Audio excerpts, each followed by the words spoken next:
इस वीडियो के अंदर हम रिव्यू के बारे में बात करेंगे कि लैंड रेवेन्यू एक्ट के अंदर जो रिव्यू है वो किस तरह यानी कि किया जाता है, इसका क्या कॉन्सेप्ट है।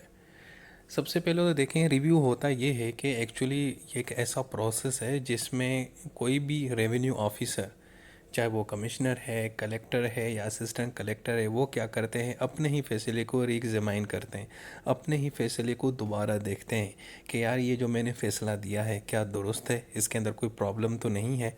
ठीक है जी। या तो अपना फ़ैसला या अपने प्रीडिसीसर का फ़ैसला। यानी मिसाल के तौर पर एक जगह पे एक कमिश्नर था अयाज, और अब उससे पहले जो कमिश्नर था वहाँ पे अरसलान था। अब अरसलान जो था ना, वो पुराना कमिश्नर था, उसके फ़ैसले को भी ये नया कमिश्नर रिव्यू कर सकता है, क्योंकि पोस्ट ओहदा तो एक है लेकिन वो बंदा कोई और था उस टाइम पे। सो या तो अपना फ़ैसला या अपने अपने से पहले आपकी सीट पे जो पहले बंदा बैठा था उसका फ़ैसला, दोनों को आप रिव्यू कर सकते हैं। यानी अपने ही फैसले को रिव्यू करना, रीएग्जामाइन करना, देखना कि यार इसमें कोई प्रॉब्लम तो नहीं है, चीज़ नहीं है। तो फिर रिव्यू में होता ये है कि आप अपने फैसले को या तो फिर आप तब्दील करते हैं, मॉडिफाई करते हैं, या रिवर्स करते हैं, अपने फैसले को वापस भी कर सकते हैं। और दूसरा ये कि अपने फैसले को आप कंफर्म भी कर सकते हैं। आप कह सकते हैं नहीं नहीं, इसमें कोई प्रॉब्लम नहीं है, मैंने रिव्यू किया है, मेरा फैसला बिल्कुल सही है। ठीक है जी। सो अब लैंड रेवेन्यू के अंदर रिव्यू का भी जिक्र है। पिछली वीडियो में मैंने अपील के बारे में बताया था, इसमें हम रिव्यू देखेंगे। जो सेक्शन 163 है ना, वो हमें रिव्यू के बारे में बताता है। सबसे पहले जो रिव्यू है वो कौन करेगा? Revenue officer. अब ये रेवेन्यू ऑफिसर कौन हो सकता है? कमिश्नर, कलेक्टर और असिस्टेंट कलेक्टर। इनके पास ये एक पावर है कि वो रिव्यू कर सकते हैं। ठीक है। कौन सा फैसला, जो उन्होंने खुद दिया हो या उनसे पहले जो बंदा वहाँ पे बैठा था उसने जो फैसला दिया हो। ठीक है। अगर अब एक पुराना कमिश्नर था, उसका फैसला नया कमिश्नर उसको तो यानी रिव्यू कर सकता है। अच्छा, इसमें एक चीज़ ये भी है कि ये किसी भी टाइम ले सकते हैं, और दूसरा ऑन हिज ऑन मोशन, यानी खुद से भी ले सकते हैं। यानी कि ये एक किस्म का खुद नोटिस है। खुद से अगर उनको पता लग जाए कि यार इस फैसले में कोई प्रॉब्लम थी, पिछले कमिश्नर ने जो फैसला दिया वो जल्दी में दिया, तो वो उसको खुद से रिव्यू कर सकता है। यानी खुद से वो भी नोटिस ले सकते हैं, ज़रूरी नहीं है कि कोई शख्स उनके पास आए। अच्छा, जब ये रिव्यू लेते हैं तो फिर उसमें तीन काम होते हैं। या तो वो चीज़ मॉडिफाई होती है, या चीज़ वो वापस चली जाती है, फैसला वापस चला जाता है, रिवर्स हो जाता है, या तीसरी सिचुएशन है कि आप उसको दोबारा कंफर्म कर लेते हैं कि नहीं नहीं जी, ये फैसला बिल्कुल ही सही है। अच्छा जी। अब अगर आपने रिव्यू के लिए अप्लाई करना है तो फिर उसके लिए आपने एक एप्लीकेशन देनी होगी। एप्लीकेशन के लिए क्या होगा कि मिसाल के तौर पर एक शख्स है जो मुतासर है किसी ऑर्डर से, एक रेवेन्यू ऑफिसर है या कोई कमिश्नर है, कलेक्टर, असिस्टेंट कलेक्टर, उसने एक फ़ैसला दिया है और आप समझते हैं कि यार ये फ़ैसला सही नहीं है, इससे मतलब आप सेटिस्फाई नहीं है, तो फिर क्या करते हैं, आप एक दरख्वास्त देते हैं रिव्यू की, आप अप्लाई करते हैं रिव्यू के लिए। अच्छा, अब जब आप दरख्वास्त देते हैं ना कि सर ये मेहरबानी करके अपना फ़ैसला दोबारा देखें, इसमें ये प्रॉब्लम है, तो फिर आपने कुछ रीज़न्स भी देने होते हैं। बुनियादी तौर पे तीन किस्म के रीज़न्स आप दे सकते हैं। नंबर वन, पहले तो ये कि अगर आप समझते हैं कि कोई नया जो है ना एविडेंस सामने आया है, जब ये फ़ैसला दिया गया था पहले, तो उस वक्त वो एविडेंस आपके पास नहीं था, या प्रेजेंट या पेश नहीं किया गया किसी भी वजह से। अब आप समझते हैं कि नहीं यार, वो मेरे पास ये एविडेंस या ये सबूत या ये डॉक्यूमेंट उस वक्त मेरे पास नहीं था, मेरे पास मौजूद है, तो आप कह सकते हैं सर अपने फैसले को रिव्यू करें, क्योंकि उस वक्त ये जो एविडेंस था वो हमारे पास नहीं था। या दूसरा ये कि अगर आपको पता चल जाए कि यार ये मिस्टेक है या एरर हुआ है फैसले के अंदर, ठीक है, रेवेन्यू ऑफिसर ने जो फैसला दिया उसमें जिस ज़मीन का उन्होंने नाम मेंशन किया वो ज़मीन किसी और की थी, आपकी थी नहीं, और जनाब आपको एम जो है ना लटका दिया, तो आप यानी ये भी आप रीज़न बता सकते हैं। और इसके अलावा कोई और ऐसा रीज़न जो सफिशेंट रीज़न हो, मतलब जायज़ रीज़न हो, आपको लगे कि यार ये एक रीज़न है इसलिए मैं दोबारा सर को कहता हूँ कि अपने फैसले को रिव्यू करें, तो ये आपने ग्राउंड्स हैं, ये ग्राउंड्स हो सकते हैं। ठीक है जी। उसके बाद फिर इसमें एक लिमिटेशन भी है।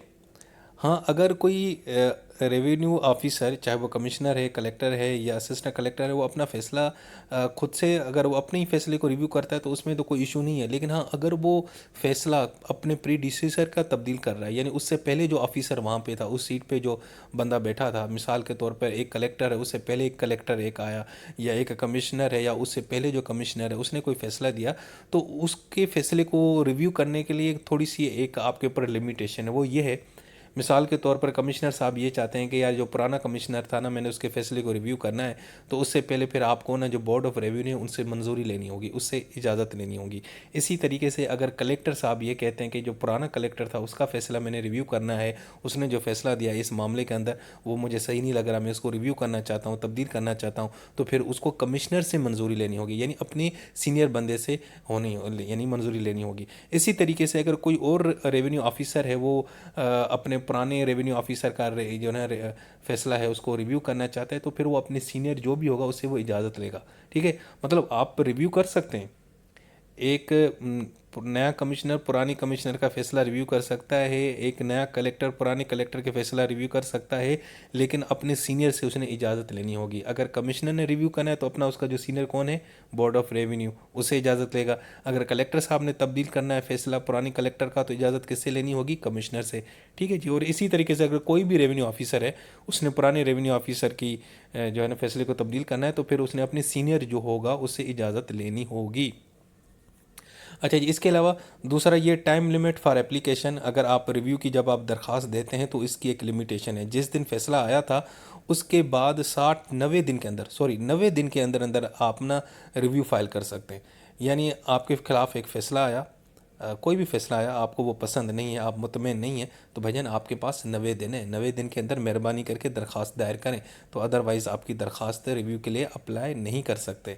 हाँ, ये हो सकता है कि अगर कोई अगर आप 90 दिन गुजर भी गए और लेकिन आपके पास जो रीज़न है वो बड़ा ठोस है, मजबूत रीज़न है, ठीक है, मतलब कोई उसमें एक वाकई जान है, और तो फिर एक अलग बात है। अदरवाइज़ आम हालात में भाई 90 दिन का टाइम है, मेहरबानी करके अप्लाई करें रिव्यू, अगर आप इस ऑर्डर से मुतमिन नहीं हैं।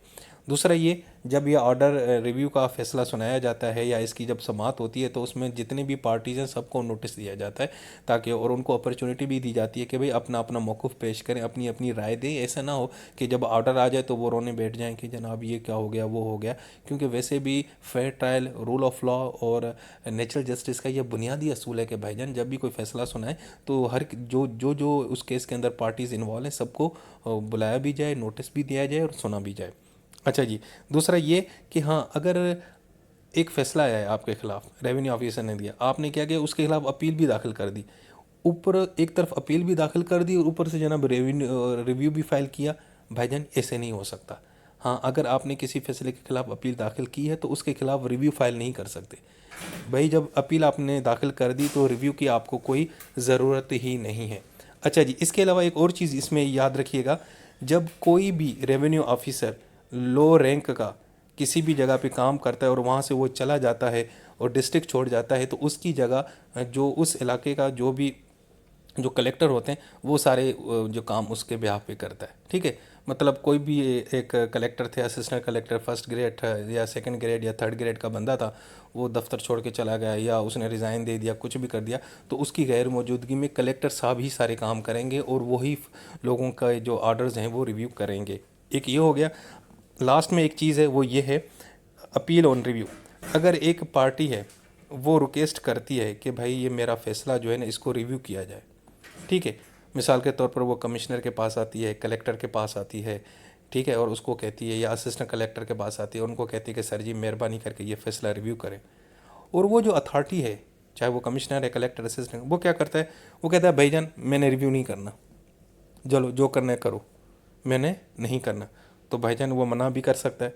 या दूसरा ये है कि वो अपने ओरिजिनल डिसीजन को अपहोल्ड कर दे।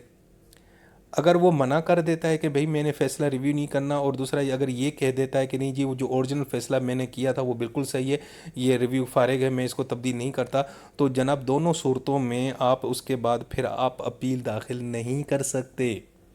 यानी रिव्यू के ख़िलाफ़ अपील नहीं दाखिल करना आपने। मेरी बात समझ गए आप ना? मतलब आप कमिश्नर के पास जाते हैं, कमिश्नर ने एक फ़ैसला दिया था जिसमें आपका काम ख़राब हो गया, अब आप चाहते हो कि कमिश्नर साहब रिव्यू करें, कमिश्नर साहब कहता है भाई मैंने रिव्यू करना ही नहीं है, तो उस सूरत में भी आप अपील दाखिल नहीं कर सकते उसके खिलाफ। दूसरा ये, अगर वो कमिश्नर कहता है ठीक है मैं रिव्यू करता हूँ, लेकिन रिव्यू में फिर वो ओरिजिनल डिसीजन को वैसे का वैसे रखता है, यानी आपका कुछ भी नहीं होता, आपको कोई फ़ायदा नहीं होता, तब भी आप जनाब उस चीज़ के ख़िलाफ़ यानी कि अपील दाखिल नहीं कर सकते, उसके फ़ैसले को चैलेंज नहीं कर सकते अपील के ही ज़रिए। ठीक है दोस्तों, तो ये था भाईजान हमारा आसान सा टॉपिक, अपील के बाद रिव्यू। ठीक है जी, ये रिव्यू भी हमने पढ़ लिया। और ये सेक्शन 163 है, यही है सारा, एक ही सेक्शन है, इसके अंदर ये सारा कुछ लिखा हुआ है। इसको हमने ज़रा हेडिंग और सब हेडिंग्स के अंदर डिवाइड किया है ताकि आप लोगों को आसानी हो जाए पेपर के लिए। ठीक है जी, अपना ख्याल रखना। अल्लाह हाफिज़।